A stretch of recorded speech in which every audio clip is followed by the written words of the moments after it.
Olá, boa noite. Bem-vindos a mais um Resumo do Dia, o seu jornal da noite da Causa Operária TV, 24 horas no ar. E é bom estar aqui mais uma vez com vocês para apresentar o programa de hoje, embora a gente tenha aí notícias muito tristes e destaque do nosso programa são as mortes. Nós vamos falar aqui que já podem ser até mais de 100 mortos, inclusive na minha cidade natal, minha querida Petrópolis, né, onde moram muitos amigos, meus familiares, e duramente castigada pelas chuvas, como aconteceu aí em semanas anteriores aí em cidades na Bahia, em Minas Gerais. Desta feita, o Rio de Janeiro, atingido aí duramente pelas chuvas, e, obviamente, né, toda essa situação, assim como nós relatamos nos casos dos outros estados, é uma responsabilidade direta da falta de obras de infraestrutura, falta de investimentos em saneamento básico, em cuidados aí com a população. Bom, e agora, depois do acontecido, surgem os abutres, os políticos que vivem da desgraça do povo para fazer demagogia e fazer promessas.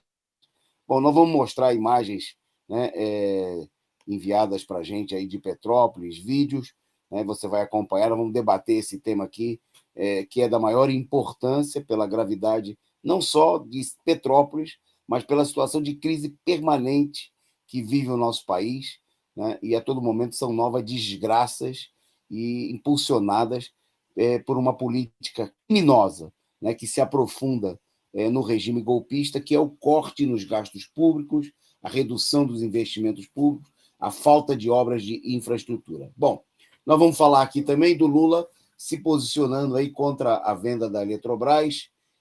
Destaque na nossa programação, o mecenas do Bolo, aquele amigos do Bolo, patrocinador do Bolo, o Vardi, sendo denunciado aí por espionagem para a Vale do Rio Doce, espionando a Vale do Rio Doce para empresários israelenses. Bom, destaque também na nossa pauta, nós falamos na semana passada da igreja que foi invadida, né, por um grupo de militantes identitários em protestos, supostamente a pretexto de protestos contra o racismo. Bom, agora, nessa semana, nós temos aqui um caso de um terreiro de candomblé invadido por grupos da extrema-direita. Então, vamos voltar a esse debate, né?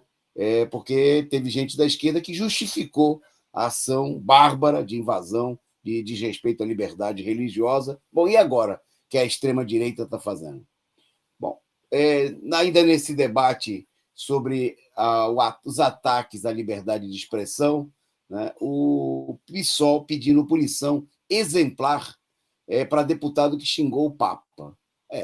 Nós voltamos à época, veja que é mesmo a época da Inquisição, né? Você não pode xingar o Papa, não pode falar mal do bispo, e um parlamentar, né, segundo o PSOL, deveria ter seu mandato suspenso por causa de emitir uma opinião.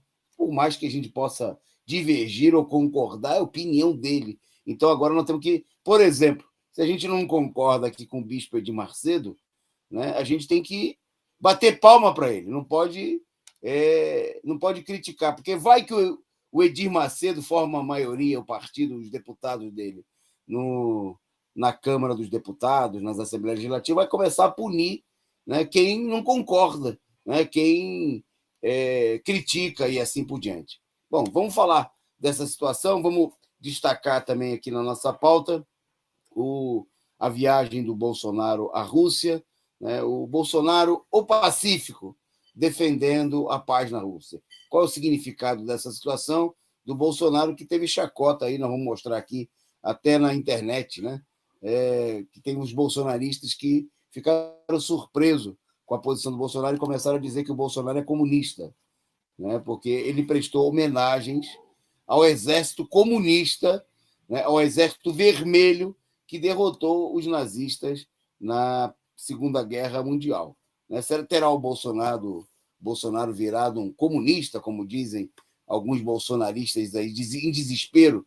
Bom, estes e outros temas, você vai comentar aqui conosco, né? Você que está chegando por aqui para acompanhar o nosso programa, queria agradecer muito a vocês e pedir, logo no começo do programa, que você compartilhe, né, adoidado, aí, espalhe o link do nosso canal em todas as redes sociais, mande aí para os amigos, para os familiares, chame o pessoal para assistir, para comentar, para debater, participar aqui do chat no nosso canal no YouTube, né? E eu agradeço a você, convido você que está nas diferentes redes sociais, se puder, vem aqui para o YouTube, participa conosco, entra aqui no chat para conversar com a gente. Bom, quero agradecer também, desde já, né, e pedir aí o seu apoio financeiro para manter a Causa Operária TV. E eu já agradeço aqui ao Ernesto Abdala Filho, nosso companheiro sempre participando aqui conosco pelo Superchat, o Revolução Popular do Brasil, mandando também aqui a sua figurinha simpática, contribuindo, Pão com Ovo, né, chegando junto, nosso amigo que tem como pseudônimo Pão com Ovo, contribuindo com a gente, da mesma maneira que o LC29, né, mandando também aqui a sua contribuição. Então, contribua, né, mande aí as suas mensagens. Se você mandar o seu superchat, seu super stick com a sua mensagem, a gente com certeza vai estar divulgando aqui. Eu mando um salve para alguns amigos que estão conosco aqui, em nome deles, cumprimento a todos que nos acompanham ao vivo, de todo o país e até no exterior, e também aqueles que nos acompanham aí ao longo da madrugada, no dia seguinte, e que fazem a nossa audiência crescer, o que é muito importante. Além do Ernesto Abdala, o Sergei Claret chegando por aqui, o Lino Alves, o Aurélio dos Santos, a companheira Nilza Ramos, lá do Paraná. Um abraço para o pessoal do Sul. Eu, no final de semana, vou estar com os companheiros em Santa Catarina, realizando aí atividades com os companheiros do Partido da Causa Operária, lá em Santa Catarina, né? E se você é do PCO, está chegando agora, quer chegar junto, vai ser muito bem-vindo aí. Eu tenho um imenso prazer de estar com vocês aí no Sul. Nós que vamos realizar plenárias do Partido da Causa Operária para organizar campanhas em vários estados nos próximos fins de semana. Um abraço aí para Val Alves, o Lino Alves, né, o nosso amigo chegando por aqui também. Um salve para o Ronaldo Ferreira, para Ana Matos, né, e para todos vocês então que estão conosco junto. Tem muita gente chegando por aqui, gente de vários lugares. Um salve, Sou Eu, que está junto com a gente aqui também, a Priscila, nossa companheira do Paraná, onde vai acontecer também plenária do partido nesse final de semana, o Bruno Espírito Santo, chegando junto com a gente também por aqui, o Carlos Santos, nosso amigo Carlão, um forte abraço, a Nathalie. Bom, para todos vocês, muita gente, né? Nós vamos para a pauta, então, porque senão... eu queria, na abertura justamente do programa, eu queria, antes de mostrar imagens e falar um pouco de Petrópolis, queria dizer o seguinte, que, em geral, logicamente, todo esse sofrimento nos constrange, nos abala muito, né? E nós temos aqui a maior solidariedade, mas a desgraça que a gente vê acontecer nesse momento em Petrópolis, que se repete e se aprofunda ao longo dos últimos anos, ela não é, obviamente, infelizmente, obra do acaso. A primeira imagem que nós vamos colocar aqui para vocês é de uma foto que ficou famosa na década de 80, né? De um jovem carregando uma criança morta nas enchentes do Jamil, né? O Jamil que era o Jamil está aí, ó. Essa imagem ganhou o mundo, né? Uma criança morta nas imagens na chuva, na cidade de Petrópolis mesmo. Era o bairro onde eu morava, né? No Alto Independência. O Jamil jogava bola com a gente, era um amigo nosso, né? E nesse ano aí, ano de 1981, as chuvas muito fortes castigaram a cidade em pleno final da ditadura militar no governo Figueiredo, né? E esse Alto Independência, um bairro muito pobre, né? Tava a maioria das ruas sem asfalto, e diante das chuvas fortes, sem infraestrutura, sem nada, os morros desmanchavam, né? As casas caíam aos montes, umas sobre as outras, e muita gente morrendo, sofrimento enorme. Bom, teve ministro, teve governador, promessas, né, que não faltavam de que as coisas iam mudar. Aí tem uma segunda imagem que, de novo, infelizmente, aparece aí o companheiro Jamil, né? Quase mais de 30 anos depois, né, o mesmo Jamil que socorreu, que ajudou muita gente naquela chuva de 1981, isso aí acho que é o ano de 2013, ele está chorando aí, ele já adulto, né, com mais de 50 anos, enterrando a sua netinha, né, que havia morrido. A filha e a neta morreram nas chuvas. Numa demonstração do sofrimento continuado, né, que as chuvas trazem aí, não só ao povo de Petrópolis, mas a muitas populações em várias cidades, né, onde a cada ano, e a gente vê sempre a conversa de que o problema é que choveu mais do que o esperado, né? Então o pessoal deveria dizer assim, que eles não sabem fazer conta, e o que eles esperam, né, nunca tem a ver com a realidade, né? Então é sempre a mesma conversa para tentar encobrir a política criminosa das autoridades. Então vamos colocar um primeiro vídeo, produção, né? Essa imagem aí do nosso amigo Jamil, que eu espero que esteja bem, que a família não esteja sendo atingida. Está aí, ó, o Jamil aí, foto de anos atrás, né, já depois da morte da filha e da neta, né, depois de vários anos de sofrimento, de ter visto muita gente, né, eu mesmo, jovem como o Jamil, vi muita gente morrendo, a gente participou, foi nesse momento que eu comecei a militar, me aproximei da esquerda diante do sofrimento, inclusive de parentes, de amigos, né, que perderam a vida também nessa situação, mas queria começar o programa, né, dizendo que não é obra do acaso, não tem nada a ver com coisa ocasional, né, coisa que não poderia ser evitado, mas que essa situação é a demonstração, em geral, né, da política capitalista, de que se lixa para que as condições do povo, mas condições que estão agravadas pelo golpe de Estado, a situação do regime golpista. Opa!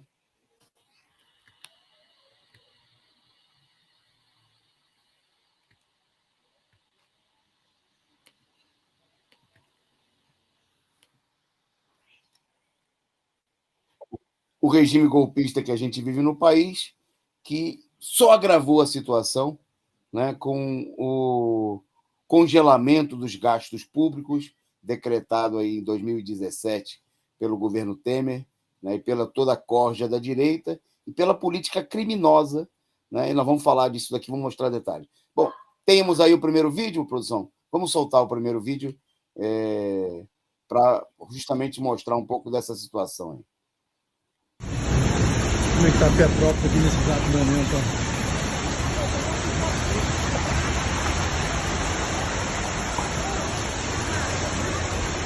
Eu não sei nem por onde que eu vou, cara.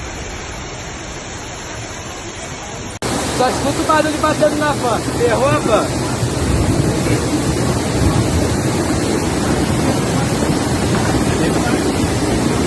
Da perna da van.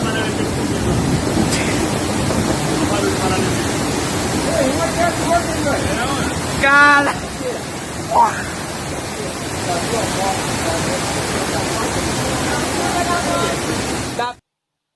Então, essas primeiras imagens aí, né, dão conta do transbordamento diante da chuva dos rios, córregos. É a cidade, né, como aconteceu também em várias cidades ribeirinhas no interior da Bahia, no interior de Minas Gerais, as cidades tomadas pelas águas por conta da falta de obras de infraestrutura, né, para garantir a segurança, né, para garantir um enfrentamento. Porque, tudo bem, aí nós vimos aí imagens de enchente, mas nós vamos mostrar agora fotos e depois mais vídeos também, né, mostrando aí a situação que acontece, né, que acontece em Petrópolis e que a gente viu ocorrer aí em vários outros lugares nas últimas semanas, né, na Bahia, em Minas Gerais, e que, inclusive, naquele momento da chuva, eu me lembro que o prefeito do Rio de Janeiro, Eduardo Paes, dizia o seguinte, que o Rio não tinha condições, não estava preparado para enfrentar o que estava acontecendo nos outros estados. E nós estamos vendo agora a situação. Bom, nesse momento, agora há poucos, enquanto eu estou falando aqui, o governo do Rio de Janeiro já confirmou, né, o número de mortos subiu para 94 em Petrópolis, dentre as quais tem 8 crianças. E esses números não são, infelizmente, os números totais, uma vez que tem muita gente desaparecida, né? Nós vamos mostrar imagens aí, a produção pode ir soltando as imagens de fotos, onde a gente tem, ó, veja só, são pedaços inteiros. Isso aí é no bairro, no bairro onde eu morava, no bairro Independência, onde ainda tenho parentes aí, irmãs que moram, sobrinhos, e você vê aí, né? Bom, aí já em outra parte da cidade, né, são todas comunidades operárias, né? Uma região importante da cidade, o bairro no Alto da Serra, um dos bairros mais tradicionais de Petrópolis, no Morro da Oficina, também um bairro onde eu morei, passei a minha infância e adolescência, né? Enormes, nós vamos mostrar daqui a pouco imagem aí de pedaços inteiros de terra desabando, e a cidade inteira foi invadida, como se ela fosse invadida pelas águas. A chuva foi muito forte? Foi, sim, sim, sim. Né? Mas essas cenas aí que nós estamos vendo, de corpos sendo carregados pelos bombeiros, sendo retirados da lama, né? Elas não precisariam acontecer, né, se a cidade tivesse obras de saneamento, porque é evidente, chove todo ano, como em todo o país, as chuvas são fortes no país tropical, e seria necessário tomar providências, né, para evitar que cenas, essa aí já é no Alto da Serra, né, justamente num conjunto habitacional bem tradicional, no bairro onde eu nasci, né, e as águas chegaram aí a tomar até o primeiro andar do prédio, né, e o morro que tem atrás desse prédio, né, o Morro da Oficina, esses prédios foram construídos no antigo pátio da estação, era o Morro dos Ferroviários, né? Chama Morro da Oficina, porque é onde estavam as oficinas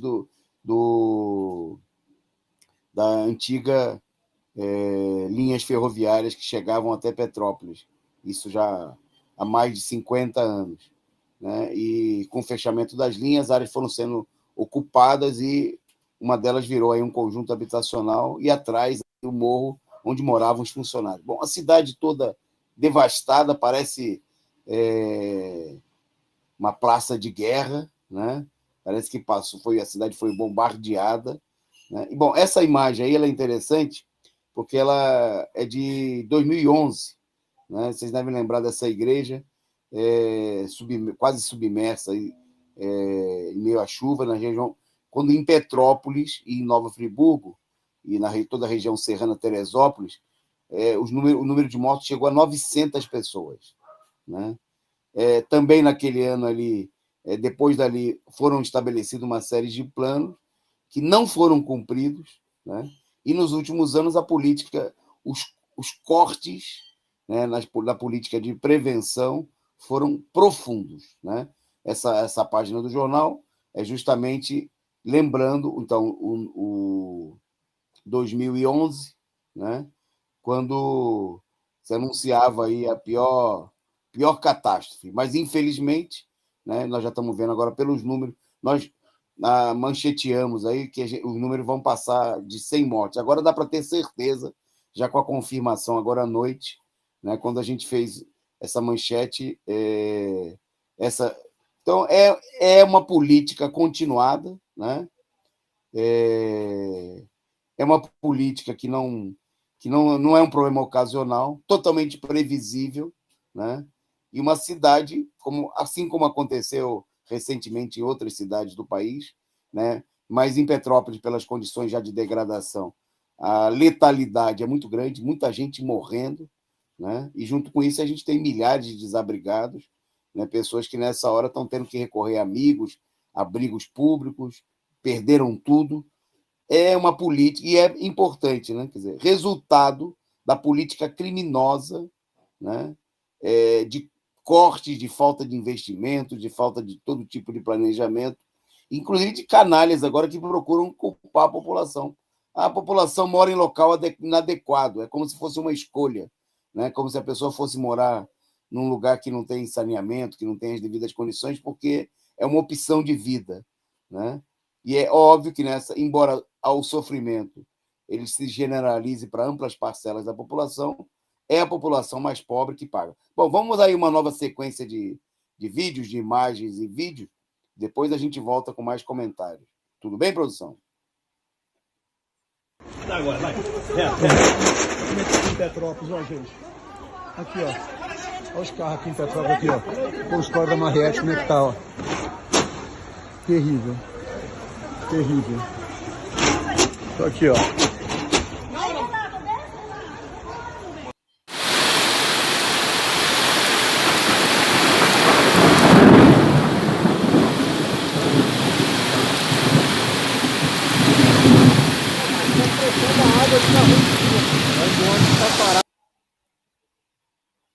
Bom, as chuvas foram a falta de escoamento das águas, né, de obras de infraestrutura para garantir proteção para a população, levou inclusive a que ônibus caíssem, né, dentro dos rios que cruzam a cidade, né? Petrópolis, que é uma cidade construída à época do Império, margeando os rios, né? O Major Queller, né, fundador, planejador da cidade, usava como máxima: onde há rio, há rua, né? E planejou toda a cidade edificada aí com casas, com construção à beira do rio. E, ao longo dos anos, obviamente que essas regiões mais próximas dos rios, essas regiões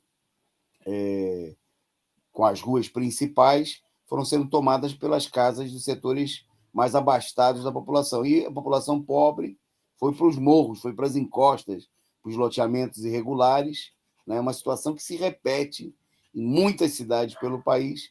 E agora vem a chuva, né? A falta de obras de saneamento, né? A falta de estruturas adequadas, bom, faz com que a situação desande em cima e embaixo, né? Porque também não há obras de desassoreamento dos rios, né? De garantir o fluxo de águas em grandes volumes, que acontecem todo ano nessa época, né? Eu destacaria, inclusive, o seguinte, que, só para a gente ter uma ideia, nos últimos 30 anos, são cerca de 500 pessoas que morreram, né, por causa das temporadas de chuva, só na cidade de Petrópolis, né? Quer dizer, a morte é uma onda comum, né? Embora haja momentos, 88, 134 mortos, né? O ano com maior incidência, que infelizmente pode ser superado pela situação que a gente tem hoje no município, né? Mas nós também tivemos em 2011 aquela enchente onde morreram 900 pessoas em toda a região serrana. Petrópolis teve 76 mortes contabilizadas, né? E agora nós já temos confirmados 99, com a perspectiva muito clara de que vai passar de 100 e pode ser, inclusive, que a gente tenha um novo recorde. Bom, no meio dessa situação, agora, né, a direita faz demagogia e diz que vai agir. Eu não sei se a gente tem mais vídeo, ainda tem mais imagens, produção? Então vamos soltar mais uma leva de imagem antes de mostrar aí o canalha do governador do Rio de Janeiro fingindo que vai fazer alguma coisa para fazer demagogia depois que tudo aconteceu. Mas antes nós temos mais imagens aí para mostrar para vocês. Várias dessas imagens foram enviadas aí por pessoas de Petrópolis que mandaram para a gente, mandaram aqui para a produção do programa, e nós estamos colocando lá. A gente agradece aí o envio das imagens. Vocês podem continuar mandando. Nós queremos mostrar aqui, inclusive, muitas coisas que às vezes não são mostradas aí pelos canais da imprensa capitalista cínica, que agora fala que a culpa é da chuva, né? Fala que o problema é que choveu demais. Pode soltar, produção.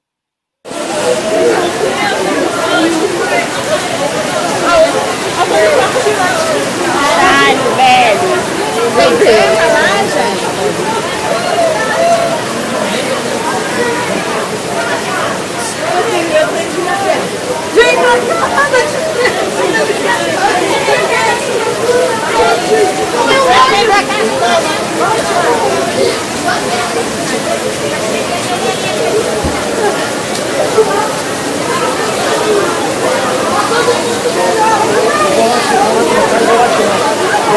todos aí, eu vou só pegar os tênis, eu vou lá pegar ele. Pra lá, pra lá.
Ok, bom, vocês viram a imagem, o pessoal tentando ser solidário aí com...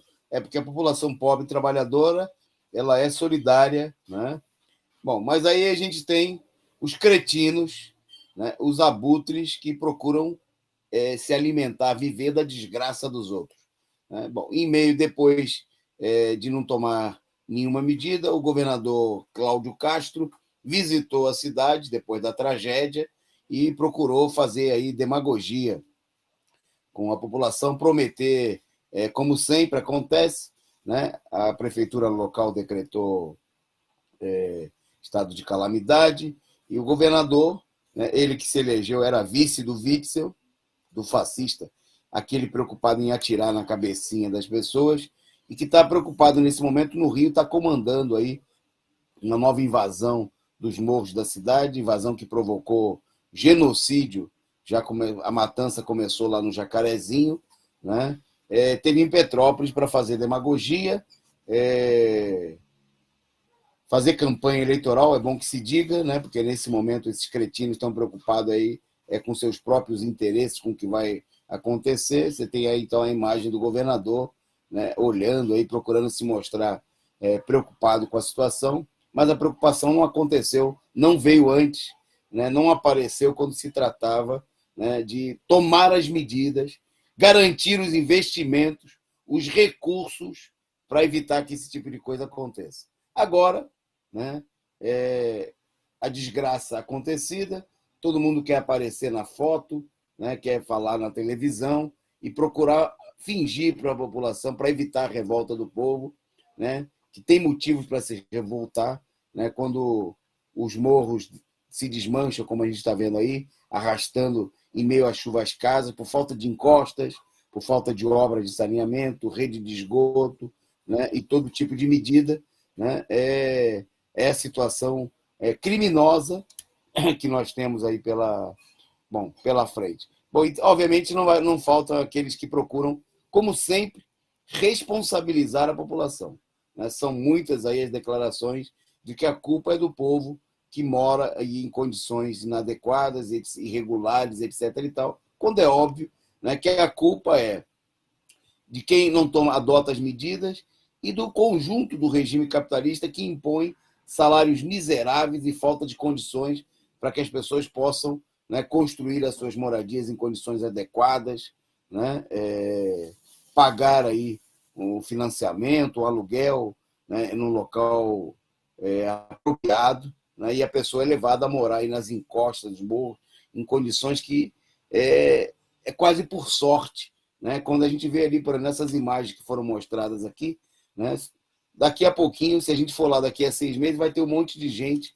construindo naquelas áreas que desabaram, o pessoal vai construir de novo, e constrói porque a pessoa não tem onde morar, né? A pessoa não tem como viver na rua, né? Apesar de que haja dezenas de milhares de pessoas vivendo nessa situação desgraçada, né, que o regime capitalista impõe a dezenas de milhares, centenas de milhares de pessoas no nosso país, né, e a milhões de pessoas que estão desempregadas, né, e a situação ela tende, inclusive, a ficar ainda mais grave, e por isso, né, é preciso enfrentar essa situação, é preciso uma mobilização para exigir as obras, né, para não aceitar a demagogia desses cretinos que vão tirar proveito da situação, exigir uma reforma urbana sobre o controle dos trabalhadores, né, e lutar para mudar, para colocar abaixo o regime golpista, que congelou os gastos públicos, que cortou as verbas de moradia, de saneamento, né? Por isso a gente precisa eleger o Lula e lutar por um governo dos trabalhadores, né? Onde os trabalhadores tenham voz e vez e decidam os destinos do país, né? E para que esse tipo de desgraça seja enfrentada a partir, né, da decisão popular de fazer as obras necessárias, agir com antecedência, né, e garantir condições para a maioria da população. Bom, fica aí, tem muita gente se manifestando aqui no nosso chat, né? A nossa solidariedade também ao povo petropolitano, do Rio de Janeiro, e de uma maneira geral, né? E a gente vai acompanhar daqui, vai continuar denunciando e chamando a mobilizar, né, para reverter essa situação verdadeiramente criminosa. Bom, um abraço aqui, antes da gente seguir na pauta, agradecer ao vivo pela figurinha simpática, pela contribuição, o nosso amigo Marlon Silva, muito obrigado aí pelo superchat. Teve gente cretina, né, que denunciou aqui, fez uma campanha na internet dizendo que nós somos um grupo de criminosos, porque a gente pede contribuições financeiras para sustentar o canal. A gente faz isso porque para manter, né, um canal combativo, independente, revolucionário, que não tem rabo preso com empresa capitalista, que não tem rabo preso com especulador imobiliário responsável por essa matança, que não recebe verba de empresas, de grupos, de ONGs, de organizações ligadas à CIA, ao imperialismo, como tem setores da esquerda que recebem e reconheceram o que recebem, né? E defenderam essa política, como Bolo, Jones Manuel, entre outros. Bom, para ter uma política independente, a gente pede a você que contribua com a gente, né, que ajude a sustentar a Causa Operária TV, né, que ajude a manter a nossa programação firme no ar, combativa e crescendo na sua audiência, como vem acontecendo com a nossa programação. Então, siga aí o bom exemplo do Marlon, do Ao Vivo, do Revolução Popular no Brasil, do Ernesto Abdala, do LC29 e tantos outros que contribuíram pão com ovo. E contribua com a gente, mande aí a sua contribuição, né? Você pode também se tornar membro do nosso canal e dar a sua contribuição regular, mensal, para ajudar a sustentar a Causa Operária TV. E sendo membro ou não, você pode fazer como esses amigos aí que eu citei e mandar aí a sua contribuição automática, a sua contribuição instantânea aqui durante o programa. Bom, tem gente que perguntou, como a Fabiana, eu acho que não sei se tem diretamente ligado ao nosso tema, e como se o Alckmin vai sair de vice. Nós temos que, mesmo que isso aconteça, a situação ela é mais grave, né, do que a própria gravidade da escolha do Alckmin como vice. Se isso aí acontecer, que nós esperamos que não, né? E a gente chama a esquerda a lutar contra isso daí. Chamamos os companheiros do PT e a rejeitarem essa política. Mas a situação é muito mais grave do que isso daí, como mostra, como confirmam os acontecimentos de São Paulo, né? Para a gente se pegar simplesmente num aspecto, né, cujo alcance, né, nós explicamos, inclusive, os objetivos eleitorais, ao nosso ver, profundamente equivocados, né, que muitos setores do PT estão vendo nessa situação, né, que, obviamente, vai além, né, desse problema. Mas é preciso levar uma luta e superar, né, impor uma derrota à direita e modificar a situação, inclusive, né, daqueles aí que estão procurando se impor e controlar, assumir o controle da candidatura do Lula. Bom, em frente da nossa pauta, já que a gente falou do Lula, vamos já destacar aqui na nossa pauta o posicionamento do ex-presidente Luiz Inácio Lula da Silva, que criticou os vendilhões da pátria, né, e se colocou aí mais uma vez contra a venda da Eletrobras, né, e destacou que a Eletrobras é uma empresa estratégica para o Brasil. O posicionamento do Lula veio no momento em que o Tribunal de Contas da União deu aí o aval nessa terça-feira, no dia de ontem, para entregar a empresa à iniciativa privada. No Twitter do presidente Lula foi postado, né, a frase dele: eu espero que os empresários sérios, que são muito poucos, e são pobres, que querem investir no setor elétrico, não embarquem nesse arranjo esquisito que os vendilhões da pátria do atual governo estão preparando para a Eletrobras, uma empresa estratégica para o Brasil, meses antes da eleição, alertou o Lula. Né? É um crime, né? No momento em que o país, inclusive, o Lula tem razão, é chamado aí a se posicionar, tem eleições marcadas. As pesquisas estão indicando aí o amplo apoio popular ao Lula e, portanto, a rejeição dessa política de entrega do país, né, dos vendilhões da pátria. Bom, e é preciso ter um programa de mobilização contra isso aí. Porque a vida não é só eleição, né, e a vida não é respeitar os crimes, né, a política criminosa que a direita vem assumindo. Por isso, os trabalhadores têm que apoiar o Lula e ter um programa próprio, como é o caso do cancelamento, né, o cancelamento de todas as privatizações. Se eles têm que cancelar não só a privatização da Eletrobras, como a privatização de todos os setores, de todas as empresas entregues a preço de banana, né, pelos governos reacionários. Não, o Bolsonaro está só começando, né? Se ele conseguir privatizar a Petrobras, vai ser a primeira grande empresa privatizada pelo governo, que fez aí uma série de concessões de postos, golpes menores, né? Mas nós temos que cancelar a privatização da Vale do Rio Doce, aquela que foi entregue pelo Fernando Henrique Cardoso e pela corja do PSDB, do partido do Alckmin, por um milésimo do seu valor, do valor das suas reservas minerais. A Vale foi vendida à época por 3 bilhões, né, com empréstimos, inclusive, do BNDES, e, no entanto, só as reservas minerais da Vale eram estimadas, naquele momento, lá em coisa de 3 trilhões de dólares. Tá certo? Quer dizer, é uma política verdadeiramente criminosa, é preciso cancelar toda essa patifaria, né, que é por isso, por essas e por outras, depois que não tem recurso, né, entregam o petróleo brasileiro, a gente paga a gasolina aí a R$ 7,00, né, mas na hora que precisa para fazer obra de saneamento, de infraestrutura, a conversa fiada de toda a direita, de todos os governos, é que não tem recurso. Então, deixa o povo morrer, né? Então, é preciso se mobilizar. Mais uma vez aqui, né, a população está sendo chamada aí a ser roubada, né, e aceitar essa situação com o referendo do judiciário golpista, né, do Tribunal de Contas da União. Em frente na nossa pauta, né, essa situação toda mostra aí a necessidade de unificar a esquerda, né, em defesa da única candidatura. Alguém pode falar, não é muito boa a candidatura, é ruim, tem problema. Bom, mas é a única candidatura da esquerda representativa dos trabalhadores, apoiada pela maioria dos trabalhadores, a única que pode derrotar Bolsonaro e toda a direita, que é a candidatura do ex-presidente Luiz Inácio Lula da Silva.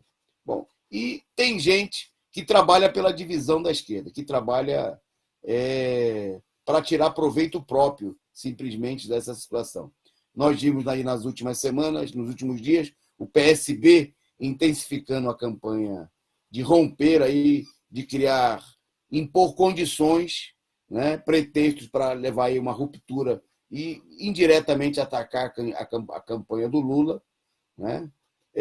Nós vimos o PSOL que, no seu congresso, não definiu o apoio ao Lula e que agora está aí procurando negociar, procurando estabelecer exigências, né? E a gente sabe que por detrás dessas falsas exigências programáticas tem outros níveis de exigências, interesses bem menores. Bom, e essa gente que se diz tão séria e tão moral, tem aí os amigos, os patrocinadores, os mecenas, que estão sendo denunciados cada vez mais, né? Surgem o número de denúncias das ligações, dos vínculos desses setores com o imperialismo. Bom, nada mais, nada menos do que um dos patrocinadores, um dos apoiadores, um dos empresários, né, que admiram, que gostam, que fazem campanha pelo Guilherme Boulos, o seu Valfrido Vardi, foi denunciado que ele contratou um agente da Black Cub para extrair depoimentos de altos executivos da mineradora Vale do Rio Doce, né, uma das maiores empresas mineradoras do mundo, né, que desistiu do processo que abriria contra a empresa BSG Resources Limited, a BSGR do bilionário Benjamin Steinmetz.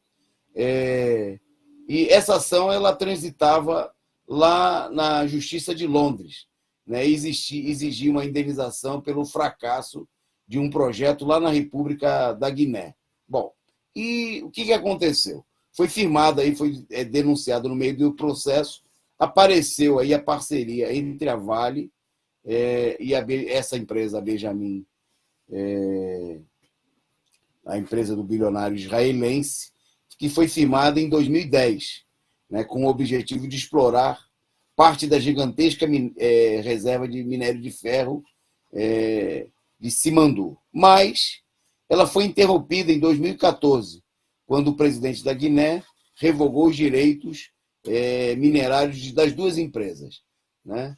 Bom, aí a justificativa para a revogação, olha só, aparece aí, foi a acusação de que o Benjamin Steinmetz havia subornado uma das esposas do ex-presidente da Guiné, o Lansana Conté, para conseguir, em 2008, a concessão da mina de Simandu. Bom, aí no meio de todo esse processo, o que vai acontecer? Vai aparecer, né, justamente, né, as mãos aí do seu Valfrido Vardi, impulsionando a investigação, né, a espionagem da Vale do Rio Doce para atender aos interesses da empresa israelense. Empresa israelense. Empresa israelense, vamos lembrar, empresa israelense, Israel, ligado ao imperialismo norte-americano.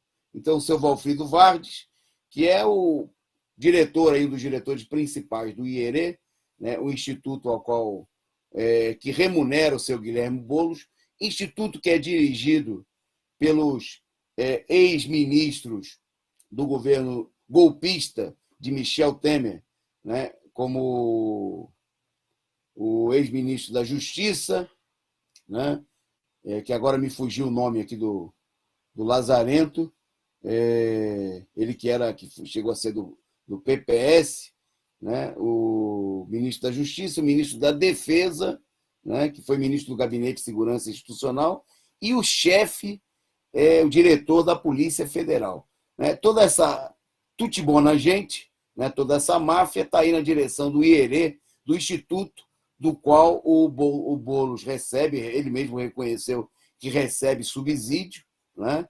E que agora um dos diretores e um dos maiores amigos do Boulos, está aí o Valfrido Vardi, que aparece na foto, né, inclusive ao lado sorridente Boulos, está denunciado aí por fazer serviço de espionagem, né, e não somos nós, está lá nos autos dos processos que correram aí internacionalmente, fazer espionagem a serviço de empresa mineradora israelense, né, para mostrar aonde vai, né, que tipo de gente, que tipo de máfia, de quadrilha, né, inclusive gente essa que vem atacando o PCO, né, porque o PCO denuncia esse tipo de armação, de esquema de gente que tenta se passar por esquerdista, né, mas que está vinculado a grupos, né, ligados aí ao imperialismo norte-americano e que tiveram uma posição política, que patrocinaram campanhas contra o próprio país, né, como a campanha contra a mineradora a Vale do Rio Doce, né, e também contra, por exemplo, a campanha Não Vai Ter Copa, né, contra o país, favorável à política da direita golpista no século passado, está aí, né?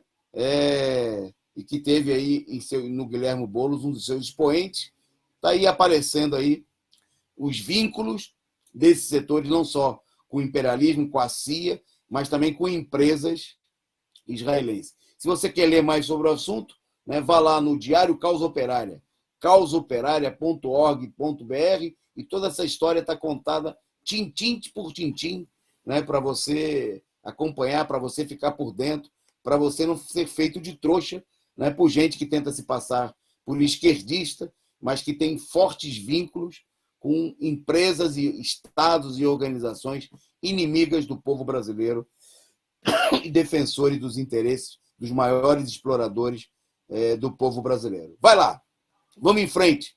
Na nossa pauta agora, extrema-direita ataca terreiro de candomblé em Anápolis. Um terreiro de candomblé na cidade baiana, no sul da Bahia, Eunápolis, sofreu ataque de um grupo evangélico, setores extremistas ligados à Assembleia de Deus. O grupo iniciou a ação com uma pregação em um carro de som, né, no último domingo, dia 13, e terminou por destruir um assentamento de Exu, na noite de segunda-feira, agora dia 14. Né?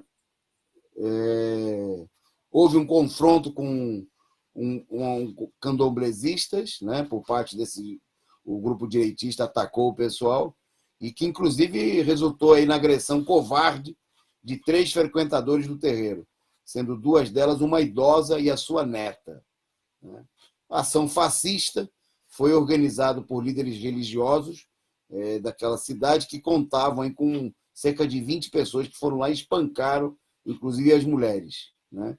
Bom, é importante destacar que essa política criminosa, que não é a política geral, não é a política dos evangélicos, veja bem, aqui não se trata mais de setores da extrema-direita, ligado aí à cúpula de algumas dessas igrejas bem reacionárias, né, que vem atacando e armar provocações como essa, tá certo? E eu queria...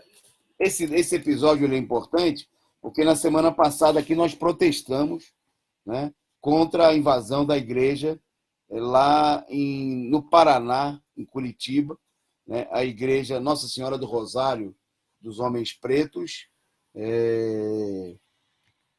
feita por grupos que se consideram aí esquerdistas, né, liderados inclusive por um vereador do PT, militantes do PCB, que inclusive tirou uma nota, né, lá do PCB do Paraná, apoiando, né, a atitude criminosa de invadir a igreja, uma violação aí ao princípio da liberdade religiosa.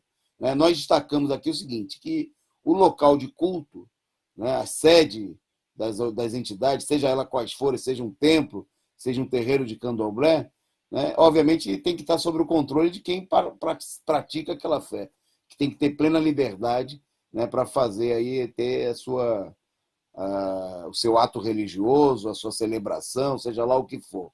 Né? Qualquer coisa, isso é coisa a atacar. Né? O direito é coisa de fascista. Né? O Lula, vocês estão vendo aí a postagem que o Lula fez aí sobre o tema, criticou a medida. Né? Logicamente que nós não propusemos, estamos de acordo com o Lula, que o problema, ele falou, o vereador tem direito de fazer o protesto, mas não tem direito de ir para cima aí da igreja, né? De fazer esse tipo de coisa. Então, obviamente que a crítica do Lula, uma crítica política, procurando aí, como disse aí ele na sua postagem, né?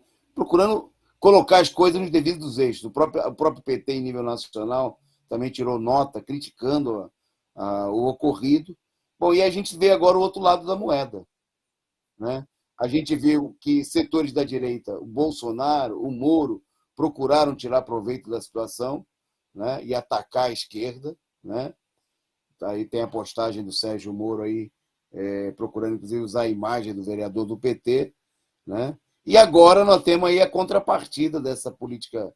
Quer dizer, nem precisava. Já há muito tempo, né, os direitistas vêm atacando aí. Está aí a imagem atingida, né? e uma política criminosa que tem que ser condenada, né? Nós temos que defender a liberdade plena de religião e de qualquer tipo de manifestação. Atenção, religiosa, política, cultural. As pessoas têm que ter direito de professar a fé que bem entenderem, e seja essa fé de qual origem for. As pessoas também têm que ter direito de... A gente pode não concordar, né? Ninguém precisa. Não é, né, crime não concordar, né? Ninguém pode vir aqui falar que isso aí é ataque contra, né, os evangélicos, porque a gente não concorda com o evangelho. Que é ataque ao povo, né, do candomblé se a gente não concordar. Ninguém é obrigado a concordar. Assim como ninguém é obrigado a concordar com os nazistas, ou com os comunistas, ou com os socialistas, ou seja lá quem for. Mas todo mundo tem que ter direito, tem que ter liberdade de expressão. É disso que se trata. Quem não respeita a liberdade de opinião dos outros, seja lá quem for, vai ter que apoiar esse tipo de coisa. Não vai poder reclamar quando a direita fizer esse tipo de ação criminosa, né? E nós achamos que não, né? Que a esquerda tem que apoiar a liberdade de manifestação política, religiosa, cultural, sem censura social, seja ela qual for, né? Inclusive, na medida como está estabelecido na própria legislação, que isso não infringindo, né? Não causando nenhum problema aos demais. Obviamente que o que nós temos aqui é uma aberração, né? E eu vou dar um outro exemplo de aberração, né? Em São Paulo, está para ser votado, foi adiado aí, foi mais uma vez, um parecer que pede a suspensão do deputado Frederico Dávila, ele que é do PSL, um direitista, um deputado reacionário aí da bancada reacionária que se elegeu com Bolsonaro na Assembleia Legislativa. E o nome dele está no Conselho de Ética da Assembleia Legislativa, né? E o parecer pede o afastamento do deputado por 3 meses. Qual foi o crime, né? A solicitação foi feita por conta de supostos xingamentos proferidos contra o Papa e o arcebispo de Aparecida do Norte. Está aí o deputado reacionário. Eu queria dizer que nós estamos totalmente contrários a esse tipo de coisa, né? Aí aparece na imagem a deputada do PSOL, a Isa Pena, que não está satisfeita com o que propõe o parecer, que é de suspender o deputado 3 meses. Ela quer suspender mais. Ela quer 6 meses. Ela é da Inquisição, né?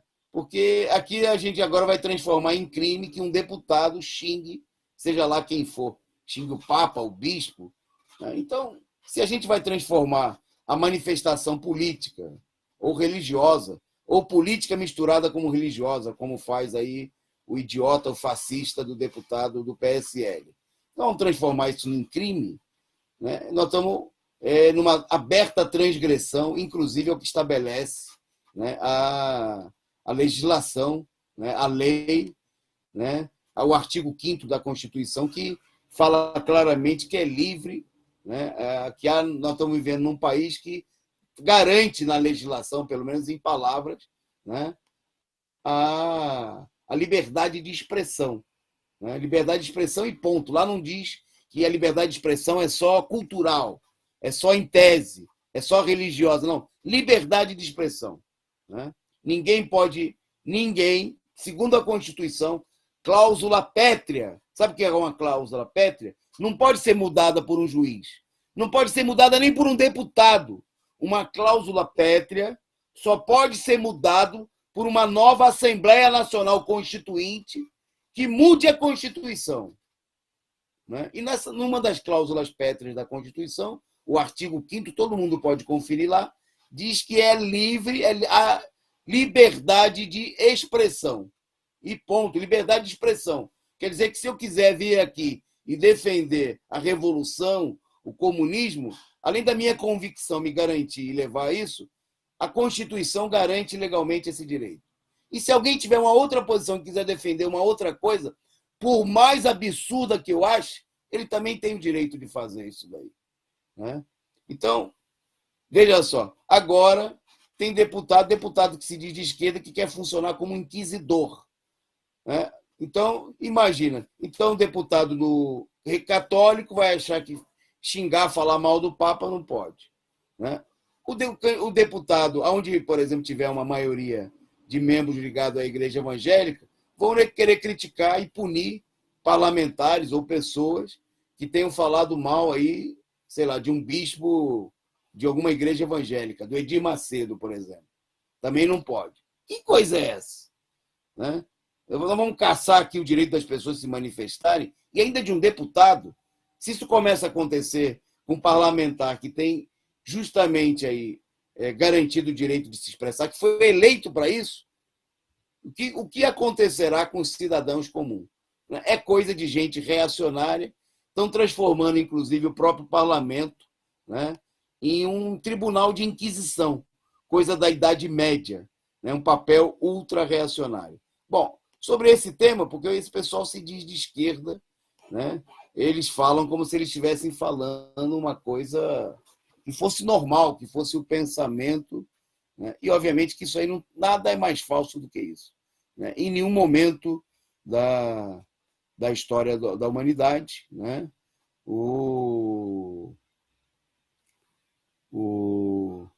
os revolucionários, os marxistas, né, aqueles que dirigiram revoluções, que escreveram, né, sobre a ciência do conhecimento político, do socialismo científico, né, que elaboraram o programa de luta da classe operária em todo o mundo, Marx, Lenin, Trotsky e tantos outros, Rosa de Luxemburgo, jamais, né, defenderam uma posição tão absurda como essa, né? Queria citar um texto aqui. Hoje nós temos uma matéria muito boa publicada no Diário Causa Operária, queria convidar todo mundo a ler, né, justamente sobre essa polêmica. E a matéria tem como título: Trotsky defendia a legalização do Partido Comunista. Exatamente.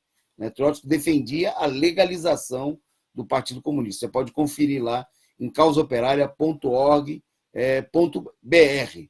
Né? Para a gente ter uma ideia, vou pegar só uma citação do Trotsky: nas condições do regime burguês, toda a supressão dos direitos políticos e da liberdade, não importa a quem sejam dirigidos no início, no final, inevitavelmente, pesa sobre a classe trabalhadora, particularmente seus elementos mais avançados. Essa é uma lei histórica. Os trabalhadores devem aprender a distinguir entre seus inimigos e entre seus amigos e seus inimigos, de acordo com seu próprio julgamento, e não de acordo com as dicas da polícia. Essa frase ela é muito importante. Os trabalhadores devem aprender a distinguir entre seus amigos e seus inimigos de acordo com seu próprio julgamento, e não de acordo com as dicas da polícia. E ele acrescenta: a classe trabalhadora nos países capitalistas, ameaçada pela sua própria escravidão, deve se posicionar em defesa da liberdade para todas as tendências políticas, incluindo seus próprios inimigos irreconciliáveis. Né? Então, acho importante aí, chama atenção você para a leitura da matéria, né, que comparam aí com posições de outros setores que agora estão procurando apresentar como sendo marxista, revolucionário, o pessoal que não entende absolutamente nada sobre o tema. Bom, eu vou acelerar aqui, nós estamos nos minutinhos finais, né? E a gente tem que ter horário aqui, porque o pessoal trabalhou o dia inteiro, o pessoal trabalhando aí na produção, por isso a gente pede a sua contribuição. Você que ainda não mandou o seu superchat, contribua aqui com a gente, né? Ajude aí, contribua com a caixinha da Causa Operária TV, os trabalhadores aqui que mantêm funcionando esse canal importante, combativo, revolucionário. Bom, vamos pular então para o Bolsonaro na Rússia, ok? Procurando se apresentar aí como pacífico, o Bolsonaro, sem citar a Ucrânia, procurou se colocar a favor da paz, pregou a paz e disse respeitar quem age dessa maneira. Bom, a viagem foi importante, né? Mostrou aí, vocês estão vendo a imagem do Bolsonaro colocando uma coroa de flores no monumento ao soldado desconhecido, ou seja, aos soldados do Exército Vermelho, né, da União das Repúblicas Socialistas Soviéticas, o exército fundado por Leon Trotsky, né, fundado e organizado por Leon Trotsky, que derrotou os nazistas na Revolução. O Bolsonaro fazendo suas homenagens. E está aí o episódio, inclusive, virou aí, bombou na internet, com o pessoal destacando que o Bolsonaro virou comunista. Então fizeram chacota, adoidado, né, porque o Bolsonaro estava rendendo homenagem, né, ao exército soviético, comunista, revolucionário, vermelho, que derrotou os nazistas na Segunda Guerra Mundial. Bom, mas brincadeiras à parte, o fato é que a imagem mostrou aí que o Bolsonaro, que é trampista, né, que é associado em nível internacional aos setores liderados pelo Trump nos Estados Unidos, né, sempre isso aí ficou evidente no mandato do Trump. Agora está mais oculto porque o Trump não está no governo, né, mas as relações do Bolsonaro, do governo Bolsonaro, nunca foram as melhores aí com o governo Biden, e é evidente que o Bolsonaro está procurando reagir também a um isolamento que muitos setores da própria burguesia vêm procurando impor ao governo, né? E, inclusive, o imperialismo comandado aí pelo Biden. O Bolsonaro está dando um recado, né, se posicionando com as posições. O Trump buscou manter um bom relacionamento, na medida do possível, com o governo russo, em função também de defender os seus interesses contra a tentativa de isolamento por parte de setores do grande imperialismo norte-americano que não o apoiavam, né? Claro, o Trump está relacionado a determinados setores de monopólios imperialistas dos Estados Unidos, mas, né, os setores mais poderosos do imperialismo norte-americano, setor financeiro, da indústria de armas, da indústria de petróleo, estavam associados e continuam associados aos democratas, ao Biden, né? E são aí, portanto, adversários do Trump e adversários do Bolsonaro, né? Por isso eles estão aí buscando a todo custo estabelecer aí uma terceira via. São os verdadeiros patrocinadores, né, os defensores da política da terceira via, que os partidos mais ligados ao imperialismo no Brasil, né, também defendem, como é o caso do PSDB. Tem mais uma tirada de sarro, são muitas as tiradas de sarro na internet da viagem do Bolsonaro, mas o fato é que o Bolsonaro está procurando fazer política no sentido dos seus próprios interesses, né, e procurando se equilibrar. Está aí ele que se reúne aí tem reunião marcada com o presidente da Hungria, né? O premier da Hungria, ele aparece na foto aí do Viktor Orbán, né? Um direitista que vai receber o Bolsonaro em meio a uma situação crítica no seu próprio país, né? Inclusive, depois de ter sofrido uma derrota nessa quarta-feira, o Tribunal de Justiça Europeu autorizou a União Europeia a congelar o repasse de recursos para países que não cumprem com as regras do Estado de Direito e que minem a independência da justiça. Na realidade, é a política do imperialismo europeu de procurar controlar aí, de impor a sua política aos demais países. E na lista desses países estão a Hungria e a Polônia, né, que vão ser prejudicados pela suspensão de pagamentos que está sendo decretada aí pelas maiores potências europeias que controlam o Tribunal de Justiça Europeu, como todo o sistema, as grandes instituições, né, da União Europeia. Bom, mas o fato é que, em meio a essa crise, né, o Bolsonaro foi lá, está procurando sair em alguma medida do seu isolamento, e o Putin também, provavelmente, procurou fazer política, defender os seus interesses. Em alguma medida, o Bolsonaro acabou repercutindo, né, em oposição ao isolamento, né, que o imperialismo, nesse momento, procura impor também ao próprio Putin, né? A campanha de provocações aí em torno da questão da Ucrânia. Bom, Em meio a essa situação, o Putin se manifestou também defendendo, se posicionando contra a falta de autonomia dos povos da América Latina, né? A Rússia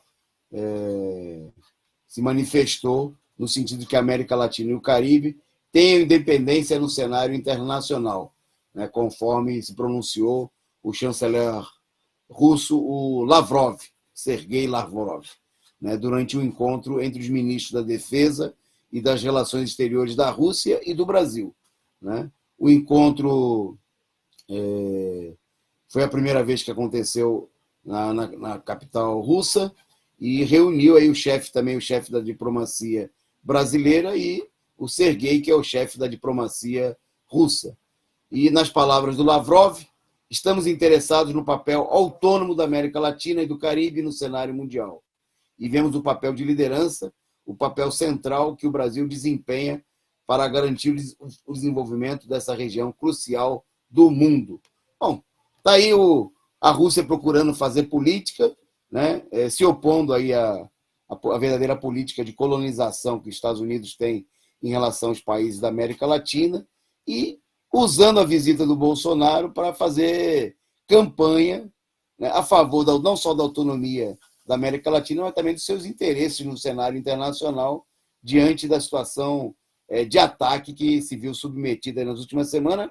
É bom lembrar, né, que hoje era o dia que os Estados Unidos anunciou aos quatro cantos, fez campanha de que a Rússia ia invadir a Ucrânia, né? A própria a diplomacia russa falou o seguinte: e aí? Né? Porque lá já passou a quarta-feira há muito tempo, não teve invasão nenhuma, mostrou que era uma calúnia, né, uma mentira, né, uma provocação que os Estados Unidos lançaram, aí, junto com outros setores da direita, do imperialismo mundial, contra a Rússia, né? E simplesmente não houve invasão nenhuma. Gente, está chegando a hora. Eu queria, antes da gente encerrar, agradecer mais uma vez aí a expressiva audiência, a gente que ficou aí por conta de reuniões. Amanhã nós ficamos fora aí por uma série de reuniões e o Partido da Causa Operária está lançando uma série de campanhas fundamentais. Amanhã nós vamos falar de uma carta aberta, que nós vamos dirigir aí aos companheiros do PT, né, diante dessa situação importante, que é a luta contra o verdadeiro combate contra o fascismo, contra a direita, né? Nós vamos falar das plenárias do final de semana e da campanha de filiação ao PCO. Se prepara amanhã, porque amanhã, se você ainda não é filiado ao PCO, quero convidar você para se filiar amanhã ao PCO, aqui durante o nosso programa. É coisa de menos de 30 segundos e nós precisamos fortalecer o partido da luta contra o golpe, né? O partido da luta pelos direitos democráticos do povo, a verdadeira esquerda raiz, né? Sem financiamento dos capitalistas, sem financiamento de ONG ligado à CIA, de empresário, um partido que se sustenta na contribuição dos trabalhadores. E nós queremos ter você conosco como filiado, como militante do partido, nós queremos ter você junto. Então amanhã, 8h30, a gente está aqui de volta e venha para participar e venha para o programa para se filiar ao PCO, para fortalecer, né, esse partido independente, combativo, revolucionário, de luta contra o golpe, de luta por Lula presidente, por um governo dos trabalhadores, pela revolução e pelo socialismo. Um forte abraço a todos vocês e a gente, não sem antes, chegou mais um superchat por aqui do Fernandes da Silva, e fazendo aqui uma denúncia. Minha esposa tomou o Pfizer como reforço e passou 2 dias com muitas dores fortes nas costas e febre. Estou na moita, estou esperando para tomar outra, diz o Fernandes, que mandou aqui a sua contribuição com o nosso programa. Muito obrigado, Fernandes, muito obrigado a todos vocês que contribuíram. Amanhã a gente volta, 8h30, com mais um Resumo do Dia. Forte abraço.